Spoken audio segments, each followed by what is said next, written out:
নমস্কার বন্ধুরা, আজকে চলে এসেছি বড়মার মন্দিরে। আমি দেখাবো সন্ধ্যাবেলায় আরতির সময় কিভাবে লাইন পড়ে।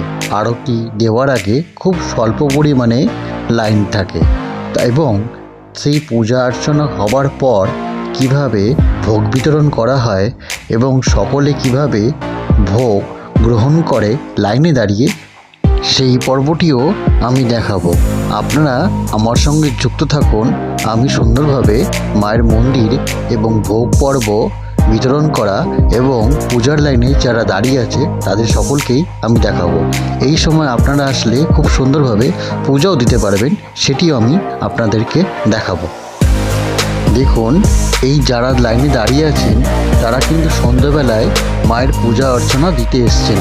দেখুন কত সুন্দর ছোট্ট একটি লাইন, বেশি দূর আপনাকে দাঁড়াতে হবে না। এই চলতে চলতেই লাইনটি খুব সামনেই শেষ হয়ে গেল। এটা মন্দির, আর ওই মন্দিরের সামনে এখানে ভোগ দেওয়া হচ্ছে। সবে মাত্র বড় মার ভোগের লাইন পড়েছে সন্ধ্যেবেলায় আরতির পর। এই যে ভোগের লাইন পড়েছে এখানেতে, এখান থেকে লাইন শুরু হলো। লাইনটা দেখো, আমি দেখিয়ে দিচ্ছি। বড় মা ভোগের লাইন, এটা সবে সদ্য এই মাত্র খুললো ভোগের লাইনটা। যারা যারা বড় মার ভোগের লাইন দিয়েছে তাদের লাইনটা দেখো।